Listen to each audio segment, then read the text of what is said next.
ጤና ይስጥልን የተከበራችሁ አድማጮቻችን እንደምን ሰነበታችሁልን? ይህ ሳምንታዊ የመዝናኛ ዝግጅታችን ነው።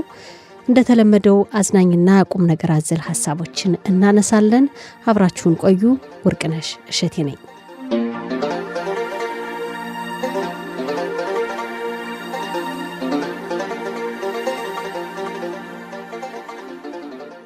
ስለ ዕውቀት ስናነብ ያገኘነውን አጭር ጽሑፍ እናቀርባለን። ዕውቀት መልካም የህይወት መመሪያ ነው። ለአንድ ሀገር፣ ቡድን ወይም ግለሰብ ምንም ያክል ሀብት ሊኖረው ይችላል። ነገር ግን ዕውቀት የሚባለው መገልገያ መሳሪያ ከሌላቸው ከድህነትና ከተገዥነት የሚያወጣቸው ሀብት ላይ ተቀምጠውበት ይኖራሉ ወይም የባዕድ ሀገር ሰው መማጸንና ዕውቀቱን እንዲያወሳቸው መጠየቅ ግድ ይላል። ዕውቀት የራስ ካልሆነ ደግሞ ጊዜያዊ ጥቅም ቢሰጥም ዘለቄታ ያለው መፍትሄ ግን ሊያመጣ አይችልም። ስለሆነም በአንዳንድ አጋጣሚዎች ዕውቀት ያላቸው ነገር ግን በተፈጥሮ ጥሪት ያልተቸራቸው አገራት ተፈጥሮን ተቋቁመው አገራቸውንና ሕዝባቸውን በድሎት ማኖር ሲችሉ፣ በአንጻሩ ደግሞ ምድራቸው እምቅ የተፈጥሮ ሀብት የተሸከሙ አገራት ሕዝባቸው በስደት ሲንከራተት ምጽዋት ሲጠይቁ ይታያል። ታዲያ ዕውቀት ወደር የማይገኝለት የዓለማችን ልዩ ሀብት ነው። በርካታ ምሁራን እንደሚሉት ዕውቀት ከሌለ የተፈጥሮ በረከትን ጥቅም ላይ ማዋል ብቻ ሳይሆን መቻቻልና መግባባት እንደሚቸግርም ይናገራሉ። ሰዎች ባልተቻቻሉ ቁጥር ደግሞ በጥላቻ መረብ እየተተበተቡ አንዱ የሌላውን ሲመኝ የነሱ የሆነውን ነገር የማይገባው አካል ይወስድባቸዋል። እናም ዕውቀት ፍቅር ነው። ዕውቀት መቻቻል ነው። በአጠቃላይ ዕውቀት ነገሮችን አርቆ ማስተዋል የሚያስችል ልዩ መሳሪያ እንደሆነ ምሁራን በአንደበታቸው ይመሰክራሉ።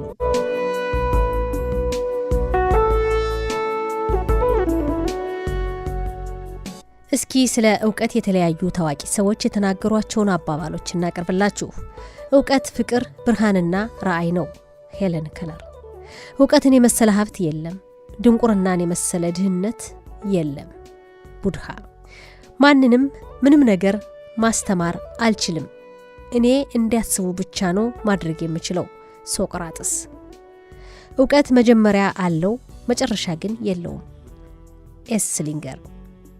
ዕውቀት የሚጨምረው በማካፈል እንጂ በመቆጠብ አይደለም። ካማሪ አካ ሊሪካል። ሐሳባቸውን መለወጥ የማይችሉ ሰዎች ምንም ነገር ሊለውጡ አይችሉም። ጆርጅ በርናንድ ሾው። በዕውቀት ላይ የሚደረግ ኢንቨስትመንት የላቀ ትርፍ ያስገኛል። ቤንጃሚን ፍራንክሊን። መማር ፈጽሞ አታቁም፣ ዕውቀት በየ14 ወሩ በጥፍ ያድጋል። አንቶኒ ጄዲ አንጀሎ። ዕውቀት ይናገራል፣ ጥበብ ግን ያዳምጣል። ጂሚ ሄንድሪክስ። ሳይንስ ዕውቀት ይሰጠናል፣ ጥበብ የሚያጎናጽፈን ግን ፍልስፍና ብቻ ነው። ዊል ዱራንት። ዕውቀት ያላቸው አይተነብዩም፣ እንዲሁ ስራቸውን ይሰራሉ እንጂ። ላኦ ትዙ።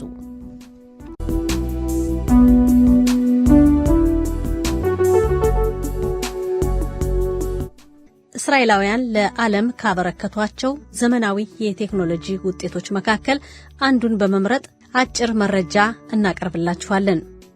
ቴክኖሎጂ በሚፈጥሯቸው አዳዲስ ነገሮች የሰው ልጆች ሕይወት ምቹ እየሆነ መጥቷል። በቴክኖሎጂ ድጋፍ ከባዱ ቀላል፣ ረዥሙ አጭር፣ እንዲሁም ወራትና ዓመታት የሚፈጁ አድካሚ ስራዎች ቁልፎችን በመጫንና መተግበሪያዎችን በማውረድ በአጭር ጊዜ እየተሰራ ነው። ለዚህ ነው በርካታ ሰዎች ለቴክኖሎጂ ምስጋና ይድረሰው ሲሉ የምንሰማቸው። ታዲያ የሰው ልጆችን ሕይወት ቀላልና ምቹ ለሚያደርጉ የቴክኖሎጂ ውጤቶችን ከሚያቀርቡ የፈጠራ ባለሙያዎች መካከል እስራኤላውያን ጉልህ ድርሻ እንዳላቸው ዓለም ይመሰክራል። ዛሬ ዌዝ ስለተባለው አቅጣጫ አመላካች ወይም ቀያሽ ቴክኖሎጂ አጭር መረጃ እናቀርባለን። የዚህ ቴክኖሎጂ ፈጣሪ ወይም ባለቤት እስራኤላዊው ኡሪ ለቪን ነው። ከ2006 ዓ.ም ጀምሮ ስራ ላይ እንደዋለ የሚታወቀው የዌዝ መተግበሪያ አሁን በዓለም ላይ በርካታ አሽከርካሪዎች ይጠቀሙበታል። ዌዝ በዓለም ላይ ታላቁ አቅጣጫ ጠቋሚ መተግበሪያ ወይም አፕሊኬሽን ሲሆን በዓለም ላይ 750 ሚሊዮን የሚሆኑ ተጠቃሚዎች አሉት። ይህን አቅጣጫ ጠቋሚ ቴክኖሎጂ በ2013 ዓ.ም ጎግል የተባለው ካምፓኒ በ1.1 ቢሊዮን ዶላር የገዛው ሲሆን እንደገና ኢንተል የተባለው ካምፓኒ በ2020 ዓ.ም በ1 ቢሊዮን ዶላር ገዝቶታል። ዌዝ የተሰኘውን መተግበሪያ ወይም አፕሊኬሽን በተንቀሳቃሽ የእጅ ስልክና በኮምፒውተሮች በማውረድ በተለያዩ ቋንቋዎች መጠቀም ይቻላል። ይህ መተግበሪያ አቅጣጫ ወይም መንገድ ከመጠቆሙ በተጨማሪ በመንገድ የፍጥነት መቆጣጠሪያ ካሜራዎች ተገጥመው ከሆነ የትራፊክ ፖሊስ ካለ መኪናም በመንገዱ ዳር ከቆመና የትራፊክ አደጋ ደርሶ ከሆነ አስቀድሞ ያስጠነቅቀናል። በተጨማሪም በምንነዳበት ወይም በምናሽከረክርበት መንገድ የትራፊክ መጨናነቅ ካለ ሌላ ተለዋጭ መንገድ በማሳየት በሌላ አቅጣጫ በአጭር ጊዜ እንድንደርስ ይጠቁመናል። ዌዝን መጠቀም ከተጀመረ ወዲህ አካባቢውን አላውቀውም ወይም በዚህ መንገድ አሽከርክሬ አላውቅም ማለት ቀርቷል። ለአሽከርካሪዎች ታላቅ ችግርን የፈታ ብቻ ሳይሆን ረዳትም ነው ማለት ይቻላል። ዌዝ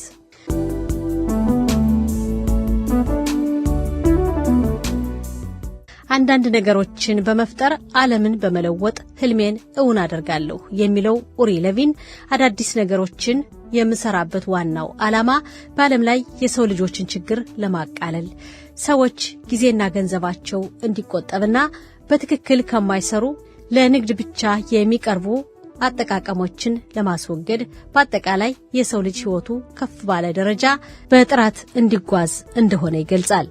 በዓለም ላይ ማንኛውም ሰው የተስተካከለ ህይወት እንዲመራ የሚያስችል አዳዲስ ሐሳቦችን ለመፍጠር ተግቶ እንደሚሰራም ይናገራል። ኡሪ ሌቪን በዓለም ላይ ታዋቂ በሆኑ ዩኒቨርሲቲዎች በመገኘት ለተማሪዎች ልምዱን ያካፍላል። በተለያዩ የከፍተኛ ትምህርትና ዓለም አቀፍ ተቋማት በመጋበዝ ማበረታቻ ሐሳቦችን ይሰጣል። ከችግሮችም እንዴት መፍትሄዎችን መፍጠር እንደሚቻል በአጠቃላይ የህይወት ልምዱን ያካፍላል። ארץ ישראל שלי יפה וגם פורחת מי בנה ומי נהתה כולנו ביחד אני בניתי בית בארץ ישראל אז יש לנו ארץ ויש לנו בית בארץ ישראל ארץ ישראל שלי יפה וגם פורחת የተከበራችሁ አድማጮቻችን ዌዝ ስለተባለው መተግበሪያ ያቀረብንላችሁ አጭር መረጃ ይህን ይመስላል። ለወደፊቱም በተለያዩ የቴክኖሎጂ ውጤቶች ላይ ሰፋ ያለ መረጃ ለማቅረብ እንሞክራለን። የዛሬው አጭር መረጃ ይህን ይመስላል።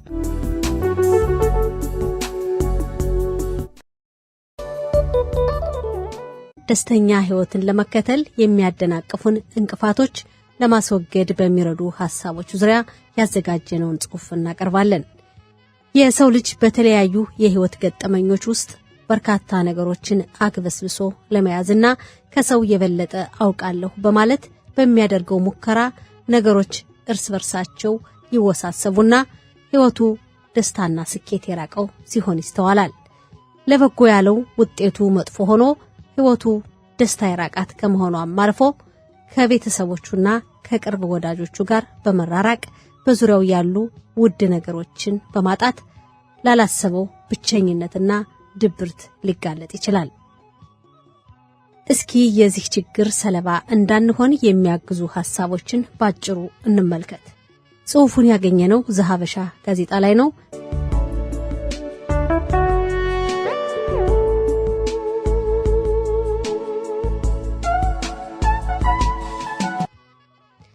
ሁልጊዜ ጎበዝነህ አንተ የሌለህበት ነገር አይሳካም አበጀህ መባልን የሚፈልጉ ሰዎች የሚሰሩት ለስኬት ሳይሆን ከንቱ ውዳሴን ለማግኘት ብለው ስለሆነ ያሰቡት ባልተሳካ ቁጥር ደስታ እየራቀ ስለሚሄድ በቀላሉ ለጉዳት ይጋለጣሉ። ስለሆነም ይህ የከንቱ ሙገሳ ፍላጎት ተንሰራፍቶ የያዘውን ቦታ ለመቀነስ ሁሌም ማስተዋል ያስፈልጋል። እኔ ያልኩትን ሌሎች መረዳት አለባቸው። የኔ ሐሳብ ትክክል ነው ብሎ ማመን በሌሎች ሰዎች ዘንድ ተቀባይነትን ስለሚቀንስ በሌሎች ሐሳብ እንዳስፈላጊነቱ ተገዢ መሆንና ማዕከላዊነትን መጠበቅ በቅርብ ከምናገኛቸው ሰዎች ጋር ተስማምተን እንድንቀጥል ይረዳናል። በዙሪያችን ላሉና ለሚፈጠሩ ነገሮች ሁሉ ምላሽ ለመስጠት ከመሞከር እንቆጠብ። ባለንበት የመረጃ ዘመን በየአቅጣጫው የሚነግሩትንና የአንተን ምላሽ ለማግኘት የሚያንኳኩ ጥሪዎችና መረጃዎችን ሁሉ ለማስተናገድ አለመሞከር፣ ሳናጣጥማቸው የሚያልፉ በርካታ የህይወት እንቅስቃሴዎች ሊኖሩ እንደሚችሉም ልብ ልንል ይገባል። ምን ይሉኝ በማለት በይሉኝታ በመታጀብና በሰዎች ተጽዕኖ የማንፈልገውን ነገር ማድረግ፣ ከማንፈልገው ቦታ መገኘት፣ ውስጣችን ያላመነበትን ውሳኔ መቀበልና መወሰን በኋላ ለጸጸት ከመዳረጉ ባሻገር ደስታችን ይነጥቀናል። ስለዚህ የምናገኘው ወሳኝ የሆነ ጥቅም ከሌለ በስተቀር በሰዎች ተጽዕኖ ተገፍተን ወደ ነፈሰበት ባናዘነብል መልካም ነው። በምንሰራቸው ስራዎች ሰዎች ከፍተኛ ግምት እንዲሰጡን ማብራሪያ መስጠት በሰዎች ፊት እንድንገመት ያደርገናል እንጂ እንደጠበቅነው ሙገሳን ላያስቸረን ይችላል።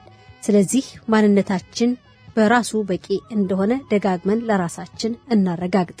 ያለንበት ማንነት ማብራሪያ ሳያስፈልገው የሚቀበሉን ሰዎች እንዳሉም እናስተውል። በሁሉም ሰዎች ዘንድ ተቀባይነትን ለማግኘት አንሞክር። ሁሉም ሰው በተመሳሳይ ሁኔታና ደረጃ ሊቀበለን አይችልምና ይህን በደስታ መቀበል መቻል አንዱ የህይወት ክህሎት መሆኑን እንረዳ። እያንዳንዱን በህይወታችን ሊከሰቱ የሚችሉ እንቅስቃሴዎችን ማወቅ አይጠበቅብንም። ምክንያቱም ህይወት የምትፈስበት የራሷ የሆነ ሚስጥራዊ መንገድ አላትና። ስለሆነም ካለማወቅ ጋር ተመቻችቶ ማለፍ ችሎታ እንደሆነ እንገንዘብ። በአካባቢህ ላሉ ሰዎች ሁሉ ኃላፊነት አለብኝ በሚል ስሜት የሚመጣ ጭንቀት ወይም የሐሳብ ሸክም እንዲጫንህ አትፍቀድ። ሌሎችን መርዳትና ማገዝ በጎ ነገር ቢሆንም የሐሳብ ጫና በሚኖርበት ጊዜ ነገሮችን እንዲያልፉ ፈቃድ መስጠት እንዳለብን እንረዳ። ሁሌም እኛን የሚረዳን የህይወት ኃይል ሌሎችንም እንደማይጥላቸው እንመን።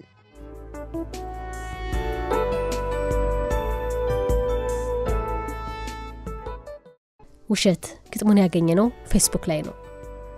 ውሸት ምግብ ቢሆን ዓለም በጠገበ፣ ልብስም ቢሆን ኖሮ ስንቱ በደረበ፣ እንደ ድንጋይ ቢሆን ስንቱ በከበደ፣ ውሸት እብደት ቢሆን ሰው ሁሉ ባበደ፣ ውሸት እውነት ቢሆን ስንቱ ሰው ባለቀ፣ ውሸት ስልጣን ቢሆን ስንቱ በረቀቀ፣ በኪነት ቢመሰል ስንቱ በጨፈረ፣ ውሸት ፍቅር ቢሆን ስንቱ ባፈቀረ፣ እንደ ገንዘብ ቢሆን ስንቱ በከበረ፣ ደግነቱ ውሸት እውነት ሳይሆን ቀረ። የተከበራችሁ አድማጮቻችን የዛሬው መዝናኛ ዝግጅት ይህን ይመስል ነበር። ስለምትከታተሉን ስለምትሰጡን አስተያየት ከልብ እናመሰግናለን። በሚቀጥለው የመዝናኛ ዝግጅት እስክንገናኝ ቸርን ሰንብት። ወርቅነሽ እሸቴ ነኝ።